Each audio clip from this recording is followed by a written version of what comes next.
കേൾക്കുവാനും കേട്ടിട്ട് അതിനെ നേരിപ്പാൻ തന്ന വലിയ കൃപയ്ക്കായി ഞങ്ങൾ നിന്നെ സ്തുതിക്കുന്നു, സ്തോത്രം ചെയ്യുന്നു. കർത്താവേ, ഞങ്ങളുടെ സാമർഥ്യമോ ഒന്നുമല്ല, നിന്റെ വലിയ കൃപയൊന്നും മാത്രം ഞങ്ങൾ അറിയുന്നു ചെയ്യുന്നു. അതിനെ കേൾക്കുവാനും ചിന്തിപ്പാനും എല്ലാവരെയും സഹായിക്കണമേ എന്ന് പ്രാർത്ഥിക്കുന്നു. ആകാശവും ഭൂമിയും നിന്റെ മഹത്വത്താൽ നിറഞ്ഞിരിക്കുന്നു, ഭൂമി നിന്റെ ഉള്ളിയെ കാണിക്കുന്നു. അതുകൊണ്ട് പുസ്തകം 3-ാം അധ്യായം 1 മുതൽ ഉള്ള വാക്യങ്ങൾ.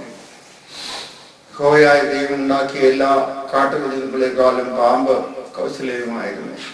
അത് സ്ത്രീയോട്, തോട്ടത്തിലെ യാതൊരു വൃക്ഷത്തിന്റെ ഫലവും നിങ്ങൾ തിന്നരുതെന്ന് ദൈവം വാസ്തവമായി കൽപ്പിച്ചിട്ടുണ്ടോ എന്ന് ചോദിച്ചു.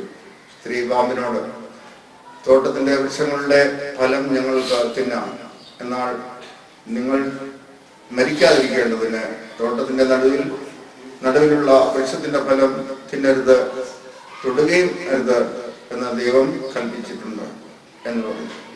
പാമ്പ് സ്ത്രീയോട്, നിങ്ങൾ മരിക്കയില്ല നിശ്ചയം. അത് തിന്നുന്ന നാളിൽ നിങ്ങളുടെ കണ്ണു തുറക്കുകയും നിങ്ങൾ നന്മ തിന്മകളെ അറിയുന്നവരായി ദൈവത്തെ പോലെ ആകുകയും ചെയ്യും. ദൈവം അറിയുന്നുവെന്ന് പറഞ്ഞു. ആ വൃക്ഷഫലം തിന്മാൻ നല്ലതും കാണുവാൻ ഭംഗിയുള്ളതും ജ്ഞാനം പ്രാപിപ്പാൻ കാമ്യമെന്ന് സ്ത്രീ കണ്ടു, ഫലം പറിച്ച് തിന്നു, ഭർത്താവിനും കൊടുത്തു. അവനും തിന്നു. ഉടനെ ഇരുവരുടെയും കണ്ണു തുറന്നു. ഞങ്ങൾ നമുക്കരെന്ന് അറിഞ്ഞു. അത്തിയില കുട്ടിത്തുന്നി തങ്ങൾക്ക് അരയാണയുണ്ടാക്കി വെയിലാറിയപ്പോൾ യഹോവയാ ദൈവം തോട്ടത്തിൽ നടക്കുന്ന ഒച്ച അവർ കേട്ടു. മനുഷ്യനും ഭാര്യയും യഹോവയാ ദൈവം തങ്ങളെ കാണാതിരിപ്പാൻ തോട്ടത്തിലെ വൃക്ഷങ്ങളുടെ ഇടയിൽ ഒളിച്ചു. യഹോവയാ ദൈവം മനുഷ്യനെ വിളിച്ചു, നീ എവിടെയെന്ന് ചോദിച്ചു. കർത്താവായ യേശുക്രിസ്തുവിന്റെ നാമത്തിൽ എന്നെ കേൾക്കുന്ന വിശ്വാസികളുടെ സമൂഹമേ, ഇതാണ് നിങ്ങളോട് പ്രസംഗിക്കാനുള്ളത്. മനുഷ്യ, നീ എവിടെയാകുന്നു എന്നവൻ ചോദിച്ചതിന് ഞാൻ നഗ്നനായിരിക്കുന്നു എന്ന് പറഞ്ഞു. ഹല്ലേലൂയ. ദൈവം തോട്ടത്തിൽ നിന്ന് വിളിച്ച് വേർതിരിച്ച അവരെ, കൂട്ടിച്ചേർത്തവരെ, ആണും പെണ്ണുമായവരെ സൃഷ്ടിച്ചവരെ ദൈവം, മനുഷ്യ നീ എവിടെ? പക്ഷേ എന്നറിയാമായിരുന്നു ഇവർ തിന്മ ചെയ്യുമെന്ന്. ആരാണ് വഞ്ചിച്ചത്? പാമ്പ്. അതാണ് കർത്താവായ യേശുക്രിസ്തുവിന്റെ നാമത്തിൽ ഹല്ലേലൂയ. ദൈവം മോശയോട് അരുളി ചെയ്യുന്നു, നിന്റെ കയ്യിലിരിക്കുന്ന എന്ത്? ഒരു വടി. മോശ കൊലപാതകയായിരുന്നു അല്ലേ? നിന്റെ വടി നിലത്തിടുക, അത് സർപ്പമായി തീരും. ആ സർപ്പമാണ് ഇപ്പോൾ എഴുന്നേറ്റ് നിൽക്കുന്നത്. ആ സർപ്പം ഹവ്വായെ വഞ്ചിച്ചു. ഹല്ലേലൂയ. എനിക്ക് പറയാനുള്ളത്, ആദാമേ നീ എവിടെ എന്ന് ചോദിക്കുമ്പോൾ നമ്മൾ ഉത്തരം പറയേണ്ടതുണ്ട്. ഞാൻ ഒളിച്ചിരിക്കുകയാകുന്നു, നീ പാപം ചെയ്തുകൊണ്ട്. അതുകൊണ്ടാണ് ദാവീദ് പറയുന്നത്, ഞാൻ എന്റെ പാപത്തിൽ മാതാവിനെ ഗർഭം ധരിക്കുകയും ചെയ്തു. പാപത്തിൽ മാതാവ് ഗർഭം ധരിപ്പിച്ചു. അങ്ങനെയല്ല. ഇത് മനുഷ്യനെ കൊടുത്തിരിക്കുന്ന ഓരോ പ്രവർത്തന ഫലമാണ്, കർമ്മഫലവും തിന്മഫലവും. പക്ഷെ കർത്താവിന്റെ യേശുക്രിസ്തുവിന്റെ വിശ്വസിക്കുന്ന സമയത്ത് നിങ്ങൾ ഓരോരുത്തരും എന്റെ മുമ്പിൽ ഇരിക്കുന്ന വിശ്വാസികളുടെ സമൂഹമേ, നിങ്ങളോട് എന്താണ് ഞാൻ പറയാൻ പോകുന്നത്? ആദാമേ നീ ഇവിടെ എന്നൊരു ചോദ്യം ചോദിക്കുന്ന ആ സമയത്ത് ഞാൻ ഒളിച്ചിരിക്കുകയാവുന്നു എന്ന് പറഞ്ഞു കഴിഞ്ഞാൽ പറ്റത്തില്ല. ഞാൻ ഒളിച്ചിരിക്കുകയാവുന്നു. പക്ഷെ കുറ്റം സമ്മതിക്കാൻ ആരും തയ്യാറില്ല.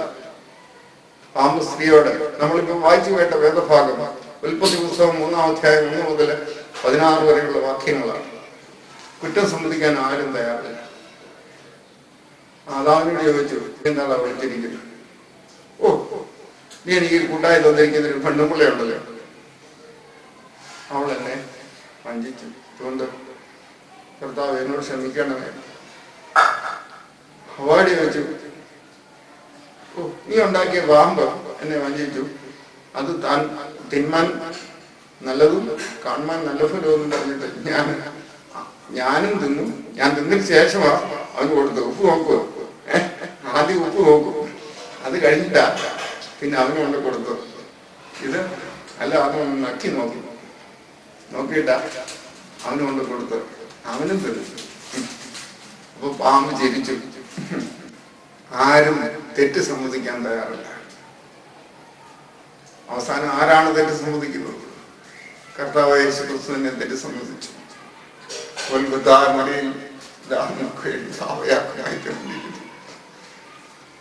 ഇസ്രായേൽ ഗോത്രം 12 സൃഷ്ടിച്ചവനായ ദൈവം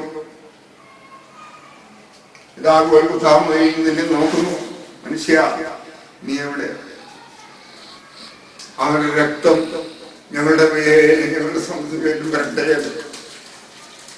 ഒരു കണ്ണുനീരോട് പ്രാർത്ഥിക്കുന്നു. ആ ഒരു സമയം വരും എന്ന് ഞാൻ വിശ്വസിക്കുന്നു. പ്രിയമുള്ളവരെ, കർത്താവായ യേശുവിനെ ക്രൂശിക്കാൻ വേണ്ടി പോയിരുന്ന കയ്യാഫാവിന്റെ ഭവനത്തിൽ വെച്ച് യഹൂദന്മാര് പറഞ്ഞ ആ വാചകം എന്റെ മനസ്സിലിങ്ങോട്ട് ഉണർന്നു വരുന്നത്. അവന്റെ രക്തം ഞങ്ങളുടെ മേൽ ഞങ്ങൾ സന്തതിയിൽ വരട്ടെ. പക്ഷേ യഹൂദന്മാർ ഇസ്രായേൽ ജാതിയായോളം നശിച്ചു പോകുകയില്ല. ഹല്ലേലൂയ. അവന്റെ രക്തം ഇസ്രായേൽക്കാരെന്ന് കർത്താവായ യേശു ക്രിസ്തുവിനെ വിളിച്ചപേക്ഷിക്കുന്നു. അന്ന് ഈ ലോകാവസാനം ഉണ്ടാകും. ഹല്ലേലൂയ. ദൈവത്തിന്റെ വചനം, നീതിരിക്കപ്പെട്ട ആ ക്രിസ്തുവിന്റെ വചനം, അവന്റെ രക്തം ഞങ്ങളുടെ മേലും ഞങ്ങളുടെ സന്തതികളിൽ വരട്ടെ എന്നവര് ഉദ്ഘോഷിച്ചു. കയ്യാഫാവിന്റെ കൊട്ടാരത്തിലെ ആ കോടതിയിൽ അവരോട് പറയുകയാണ്, നിങ്ങൾ ഇവരെ കൊണ്ട് ക്രൂശിപ്പിച്ചു, അവരിൽ ഞാനൊരു പാപവും കാണുന്നില്ല. നിങ്ങൾ കൊണ്ടുപോയി ക്രൂശിച്ചു, കുഴപ്പമൊന്നുമില്ല. പക്ഷെ അവരിൽ ഞാനൊരു പാപവും കാണുന്നില്ല. പാത്രത്തിൽ കൊണ്ടെടുത്ത് കൈ കഴുകിയിട്ട് കർത്താവായ യേശുവിനെ ക്രൂശിക്കാൻ കൊണ്ടുപോയ ആ ഗോൽഗൊഥാമല അതെവിടെയാണ് മനസ്സിലായത്? അവിടെ കല്ലോഴിടം എന്നർത്ഥമുള്ള ഒരു സ്ഥലമുണ്ട്. ആ സ്ഥലത്ത് യേശുക്രിസ്തുവിനെ ക്രൂശിച്ചു. പാറകൾ പൊട്ടി, കല്ലറകൾ ചിതറി, മരിച്ചവരും എല്ലാവരും ഉയർത്തുന്നവനെ സ്തുതിക്കുന്നു. എന്റെ കർത്താവിനെ ക്രൂശിച്ചതും ദുഷ്ടന്മാർക്ക് അയ്യോ കഷ്ടം എന്നവർ നിലവിളിക്കുന്നു. ആദാമിന്റെ സന്തതി അതിന്മേൽ അടക്കപ്പെട്ടിരിക്കുന്നു. അതിപ്പോൾ ഇറാഖിലാണ്. അവന്റെ രക്തം ഞങ്ങളുടെ മേലും ഞങ്ങളുടെ സന്തതികളിൽ വരട്ടെ. ആ രക്തത്താൽ വീണ്ടിരിക്കുന്ന ജനമേ, ഞങ്ങളെ ഓർത്ത് മുറിയിടുകയും ഞങ്ങളുടെ മേലും ഞങ്ങളുടെ സന്തതികളിലും വരട്ടെ. കർത്താവായ യേശു ക്രിസ്തുവിനെ എന്ന് യഹൂദന്മാർ സാക്ഷിക്കുന്നു, അന്ന് ഈ ലോകാവസാനം ഉണ്ടാകും എന്ന് ഞാൻ പ്രഖ്യാപിക്കുന്നു. ആകാശത്തെയും ഭൂമിയെയും അളന്ന് മണ്ണിലെ മണ്ണിൽ തടയുകയും പാറയിലെ കല്ലും മോശയും ന്യായപ്രമാണവും എല്ലാം പഠിച്ചവരായ പരീക്ഷന്മാര് കർത്താവിനെ ക്രൂശിപ്പാൻ വേണ്ടി ഗോൽഗൊഥാമിലേക്ക് കൂട്ടിക്കൊണ്ടു പോകുന്നു. ഹല്ലേലൂയ. അവർ ചെന്നപ്പോൾ ഇവനെ ക്രൂശിക്കുക, ഇവനെ ക്രൂശിക്കുക, ഇവനെ ക്രൂശിക്കുക എന്ന് 3 പ്രാവശ്യം പറഞ്ഞു. കർത്താവേ, ഇവർ ചെയ്ത് മറിയാക്കിയാൽ ഇവരോട് ശ്രമിക്കാൻ എന്ന് കണ്ണുനീരോട് തോട്ടത്തിൽ നിന്ന് പ്രാർത്ഥിച്ചവനായ കർത്താവിനെ നമുക്ക് സ്തുതിക്കാം. ഒന്നാമത്തെ ആദാം പ്രവേശിച്ചു. രണ്ടാമത്തെ ആദാം ക്രൂശിൽ കിടക്കുന്നു. ഇവരോട് ക്ഷമിക്കണേ എന്ന് പറയുവാൻ ആ കർത്താവിന് മനസ്സിലായി. നിന്നെ സൗഖ്യമാക്കുവാൻ എനിക്ക് കഴിയും, നിന്നെ സൗഖ്യമാക്കുവാൻ എനിക്ക് കഴിയും, നിന്നെ സൗഖ്യമാക്കാൻ എനിക്ക് കഴിയും. ആ വിശ്വാസം പൗലോസ് പറയുന്നു, വിശ്വാസം എന്തോ ആശിക്കുന്നതിന്റെ ഉറപ്പും കാണാത്ത കാര്യങ്ങളുടെ നിശ്ചയമാകുന്നു. ഹല്ലേലൂയ. ഞാൻ നിങ്ങളുടെ മുന്നിൽ നിൽക്കുമ്പോൾ കർത്താവേ, എങ്ങനെ ഞാൻ പറയണം, എങ്ങനെ ഞാൻ പ്രൊണൗൺസ് ചെയ്യണം? എന്റെ അനുഭവത്തിൽ നിന്ന് പറയട്ടെ. എന്നെ കർത്താവ് നോക്കി, എന്റെ ദുഃഖത്തിലും പ്രയാസങ്ങളിലും എല്ലാം എന്നോട് കുടയിരുന്നവനായ ദൈവമേ, പ്രയാസങ്ങളിലും ഭാരങ്ങളിലും നിന്റെ ഭാരങ്ങൾ യഹോവയുടെ മേൽ വെച്ചുകൊള്ളുക, അവൻ നിന്നെ താങ്ങും എന്നറിയിച്ചവനായ ദൈവമേ.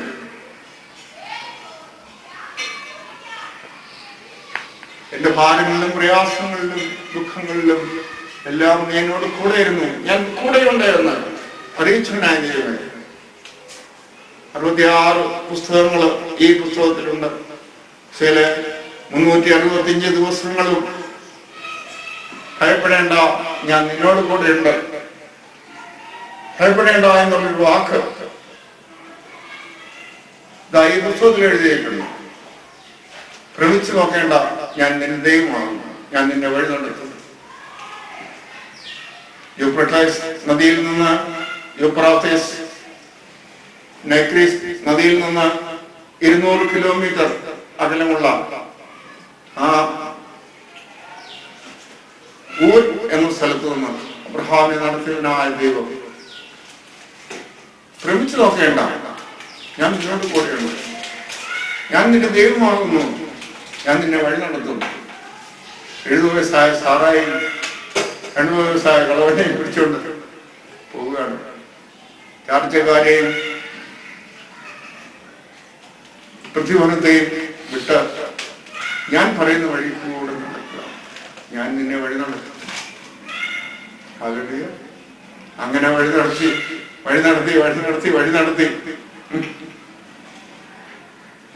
നദിയുടെ ദൈവത്തിൽ നിന്നിട്ട് അബ്രഹാമിനോട് ദൈവം ചോദിക്കുകയാണ്, നീ ഇതിന്റെ മണൽത്തരി എന്ന് എണ്ണാൻ പറ്റുമോ? എത്ര മണൽത്തരിയുണ്ട്? അറിയത്തില്ല. അപ്പൊ മേലോട്ട് ചോദിച്ചു, ആകാശത്തിലെ നക്ഷത്രങ്ങളെ എണ്ണാൻ പറ്റുമോ? അതോ അറിയത്തില്ല. നിന്റെ സന്തതി ഇതുപോലെ ഭൂലോകം മുഴുവൻ ആയിത്തീരുമെന്ന് അറിയിച്ച കർത്താവ് അവനെ വഴി നടത്തി പോയി പാലും തേനും വീഴുന്ന ഈജിപ്തിലേക്ക് കൊണ്ടുപോയി. അവിടെ അവന് പ്രശ്നങ്ങളുണ്ടായി. പക്ഷെ അവിടെയൊക്കെയും കർത്താവ് അവനെ സഹായിച്ചു, കർത്താവിനെ വഴി നടത്തി.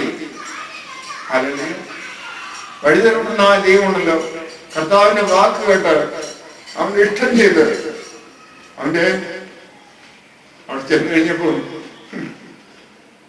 സാറ ഒരു പറഞ്ഞു, ഇവിടെ മെസ്സപ്പൊട്ടിക്കാൻ ചെന്ന് കഴിഞ്ഞപ്പോൾ അവള് പറഞ്ഞു, 5 കൊല്ലമായി നമ്മൾ ഇങ്ങോട്ട് നടക്കാൻ തുടങ്ങിയിട്ട് ഇതുവരെ യാതൊരു ഇതുമില്ല. അപ്പോഴത്തേക്കും സാറായിക്ക് വലിയ വിഷമം. സാറാ പറഞ്ഞു, എന്നാലും ഒരു കാര്യം നമ്മുടെ വെപ്പാട്ടി ഉണ്ടല്ലോ ആകാറ്, അവളെ കൂട്ടെങ്കിലും ഒരു ചെറുക്കനുണ്ടാകത്തില്ല എന്നും പറഞ്ഞിട്ട് അവളെ അബ്രഹാമിന്റെ അടുത്തേക്ക് അവനൊരു കൊച്ചുണ്ടായി. പിന്നെയും നടക്കുകയാണ്, കൊച്ചുണ്ടായിട്ട് നടക്കുകയാണ്. അങ്ങനെ നടന്നു ആ നടപ്പ് ചെയ്ത് പിന്നെ ഇങ്ങോട്ടുകൊണ്ട് അബ്രഹാം അവിടെ വെച്ചൊരു നേർച്ച കഴിച്ചാൽ പ്രാവിനെ പുലർന്നില്ല. അതിനെ റാഞ്ചൽ പക്ഷികൾ വന്ന് റാഞ്ചിക്കൊണ്ടുപോയി. ഹല്ലേലൂയ. നിന്റെ സന്തതി 400 വർഷം മിസ്രയീമിൽ കിടന്ന് കഷ്ടപ്പെടും, 400 വർഷം എന്നറിയി ചെയ്തു. ചില അബ്രഹാമിനെ കൊണ്ടുപോയി അന്നേരം ഇവിടെ ഇസ്രായേലില് അവിടെ ചെന്ന് കഴിഞ്ഞപ്പോ ഉണ്ടല്ലോ, ഇവിടെ ചെന്ന് കഴിഞ്ഞപ്പോ ഇസ്രായേലല്ല, അന്ന് ഈജിപ്റ്റാണ്. എവിടുന്നാ? യൂഫ്രട്ടീസിന്റെ ആദാം എവിടുന്നാ? 1-ാം അധ്യായം പറയുന്നുണ്ട്, ഒരു നദി ഞാൻ അവിടുന്ന് പുറപ്പെടുവിച്ചു, അതിന് ശീഹോൻ എന്ന പേർ. അതിന് 5 കൈവഴികളുന്നു. ഒന്നാം അവിടെ ഒപ്പനുണ്ട് എന്നൊക്കെയും പറയുന്നുണ്ട് ചരിത്രം. അബ്രാഹാം സഞ്ചരിച്ച് ദൈവം പറഞ്ഞ ആ സ്ഥലത്തേക്ക് അങ്ങോട്ട് പോയി. അവിടെ ചെന്ന് കഴിഞ്ഞപ്പം ഇപ്പോഴത്തേന് 80-90 വയസ്സായ സമയത്ത് കർത്താവ് ചെയ്തു 3 പുരുഷന്മാർ കയറുകയുള്ളൂ. നീ മാവ് കഴിച്ച് ഈ പുരുഷന്മാർക്ക് അപ്പം ഉണ്ടാക്കി കൊടുക്കാം. അപ്പോഴത്തേക്ക് സാറ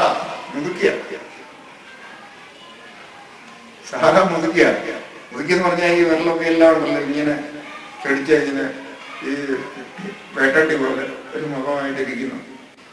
അവൾ 3 കഴിഞ്ഞ് മാവ് കഴിച്ചുണ്ടാക്കി പുരുഷന്മാരെ വരിക, എൻ്റെ അപ്പം തിന്നിട്ട് പോകാം എന്നവൻ അവരോട് പറഞ്ഞു. ആ നാഴികയിൽ തന്നെ നിന്റെ സാറ അടുത്ത വർഷം ഗർഭം ധരിച്ച് ഒരു മകനെ പ്രസവിക്കും, അവന് ഇസ്ഹാക്ക് എന്ന് പേരിടുന്നുണ്ട്. സാറ കവലം ചിരിച്ചുപോയി. എന്തുകൊണ്ടെന്നാൽ വാർദ്ധക്യമായിരിക്കുന്ന 90 വയസ്സായ എനിക്ക് മക്കളുണ്ടാകുമോ? അബ്രഹാമിന് മക്കളുണ്ടാകുമോ എന്നൊക്കെ അവർ മനസ്സിൽ ചിന്തിച്ചു. പക്ഷേ ദൈവത്തിന് സാധ്യമായത് മനുഷ്യന് അസാധ്യമാകുന്നു. ഇംപോസിബിൾ എന്ന് പറഞ്ഞു കഴിഞ്ഞാൽ എല്ലാം പോസിബിൾ ആണ്. വിശ്വസിച്ചാൽ നീ ദൈവത്തിന്റെ മഹത്വം കാണും. ഹല്ലേലൂയ.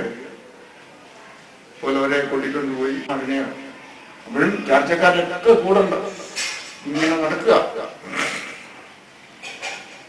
അങ്ങനെ യാത്രയായി അവസാനം ചെന്നുപെട്ടത് ഇവിടെ